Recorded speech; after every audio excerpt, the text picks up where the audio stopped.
What's going on? My name's Dan Corrigan, and today I'm going to be showing you a trick that I don't see a lot of tutorials for, and I think it's because a lot of people assume that it's pretty self-explanatory, but I actually think there's a few shortcuts and easy ways to figure this trick out and learn it faster than if you were to just try to figure it out on your own. I do a lot of nose grinds. I've been nose grinding since I started doing nose grinds. Very long time. I do the balancing nose grinds. I think they're the easier of the two nose grinds to do.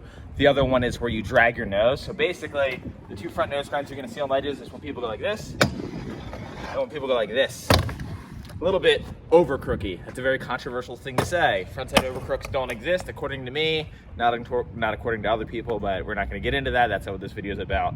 I'm gonna be showing you the balanced nose grind, or at least a version of it that I think is the easiest one to figure out. So what you're gonna wanna be able to do for this trick is 50-50 super comfortably and nose manual pretty comfortably. You don't have to be able to hold it that long, but if you can do like a little nollie, like push off the curb where you kind of like nose manual and just kind of clear your back truck off the end of it, that's really what we're looking for. Basically a nose manual as long as you can nose grind, but you're only gonna have to hold it for about right here when we first learn it. So the first thing that you're gonna wanna start doing is 50-50s and make sure that both trucks are all the way heel side. No cross lock, no weird, toe side thing. You're gonna do 50-50 all the way against it. You're gonna get on as early as possible so you have maximum setup time. And what we're gonna do is we're gonna do a 50-50, and when you get to the end of the ledge, you're gonna do a little nollie to clear your back truck from the edge of the ledge. Because if you do this, if you end up doing a nose grind, I don't care how long the nose grind is, if you go like this, doesn't count. Even if you just lightly tap your tail, doesn't count as a nose grind. That counts as a waste of effort. So I'm gonna do a little 50-50 nollie out, and then I'll talk some more.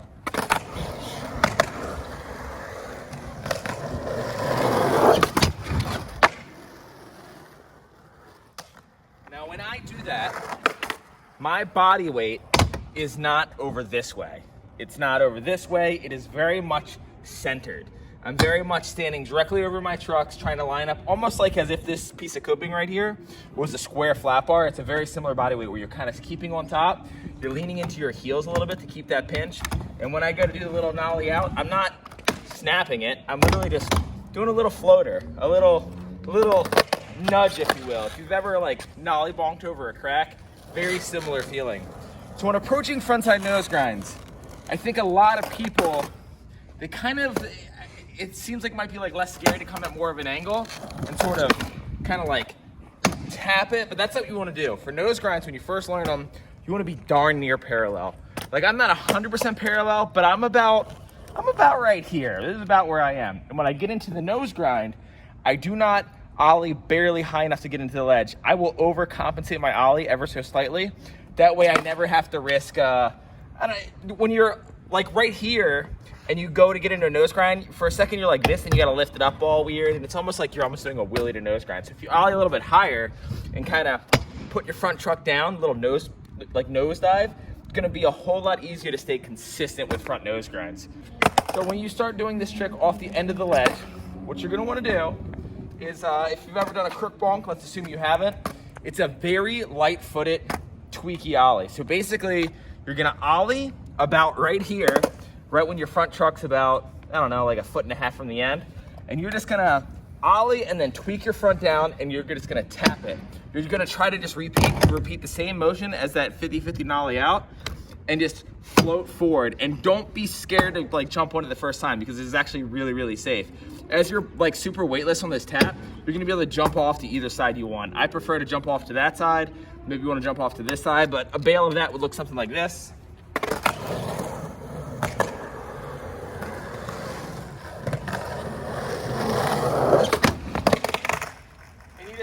Hop off your board. Just a quick little baby tap. You're just trying to get your weight on it.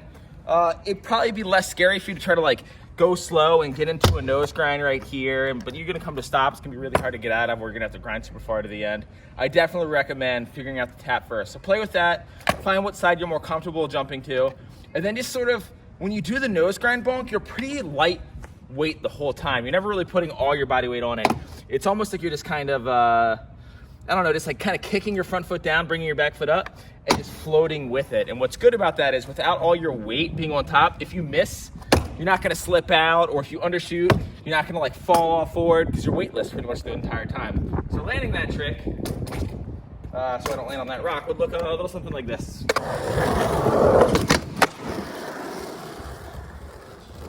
And once you land a few of those, now you can start adding a little bit more grind to it, because that motion, that getting out of it, is all you really need to do for a nose grind. Because once you get into the nose grind, here's where your body weight is. You're doing a nose manual, but it's kind of like, since you're leaning so far forward, your trucks don't always go this way. Sometimes they'll like tweak a little bit that way, and you're sort of like kind of balancing the two, but mostly it's like a heel side pinch.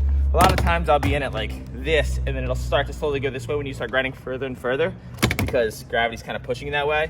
But I get into it heel side, and if anything, I might end up slowly toe side if it's like a much longer grind. So I'll do a front nose grind, and then I'll talk more.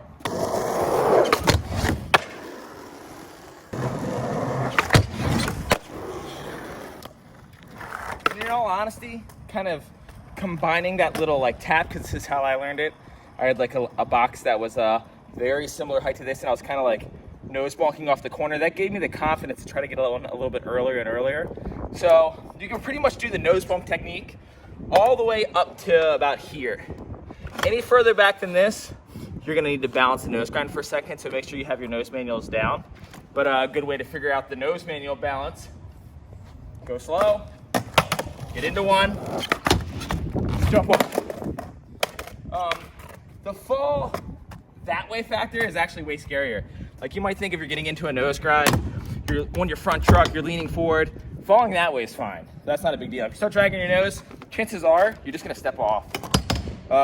It's when you hesitate too much and you're afraid to fall forward, and then you loop out this way, which is probably not what you're expecting to have happen, that's where the danger is. So always lean more forward than backwards. Don't be afraid to just kind of jump on it and see what happens. Pretty safe. Like, even now when I undershot, and I'm totally fine. Trying to grind them longer, maybe start off with a nose grind and then set it to 50-50. Set it down if you have a ledge long enough. That way you learn to get a feeling for like balancing the grind a little bit longer. And then, yeah, you're just gonna combine it all into one motion. And another thing that I realized that I didn't mention yet is where your front foot goes. Obviously it goes on the nose. I've definitely gotten away with nose grinds where my foot was way up here, but ideally for nose manuals and nose grinds, this pocket, you want your foot more on the nose than on flat, but you want it to kind of overlap this pocket because it's just a really good balance point. It's ideal for nose manuals, but not so much crooked grinds. Crooked grinds a little bit further up, so if you're trying to relate a crooked grind to a nose grind, they are very not similar. So yep, in this pocket, here's the teetering point. Your back foot doesn't really matter where it is, but I'd recommend putting it somewhere near the back bolts, probably not on the tail. That's really all there is to this trick.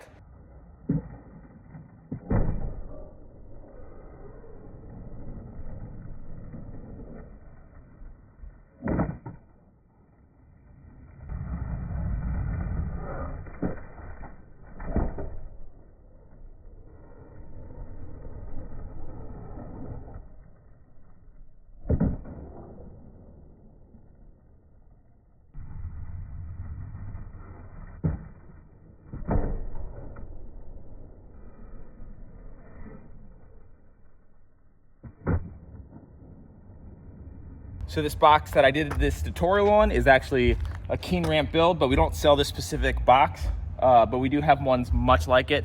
We have the brick box, we have the regular ledge, and 4 foot, 6 foot, 8 foot, depending on what your storage area is like. I think we might even have a new bench. All kinds of obstacles to learn this on. Ideally, you do want to learn it on a slightly taller ledge, like a regular ledge. We do have the slappy curb ledge, but I don't think that is the best thing to learn how to nose grind on. I think lower stuff tends to be a little bit more difficult, but if you're having trouble getting the height, you can still learn it on something lower, and I just think it's going to be a little bit harder. So until next time, keenramps.com is where you can purchase all those items. We also sell mini ramps, everything you can imagine. Thanks for watching.